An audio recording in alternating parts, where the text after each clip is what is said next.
All right, let's talk about one of our favorite topics, and that is new design trends with new home construction. Absolutely. I love seeing behind the scenes of new construction, and the trends are always changing. I know, me too. Hi, Denise Hubbard. Hi, Whitney Lohr with Berkshire Hathaway and the Florida Living Group. So what's probably the number one thing that is of most importance to buyers with new construction? You know, I think it's the design of the house. When they walk in, do they like an open floor plan or not?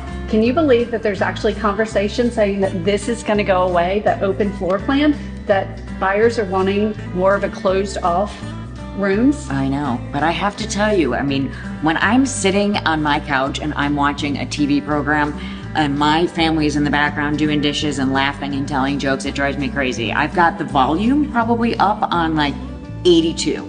Yeah, I can totally see that, but I do love this. I know, especially, you know, you throw that Super Bowl party, I know, and you can watch the TV from the kitchen where, let's be honest, that's where we all congregate. Right, exactly. So I'm not sure what I think of that trend. Do you think open concept is going away? Or do we close off that kitchen?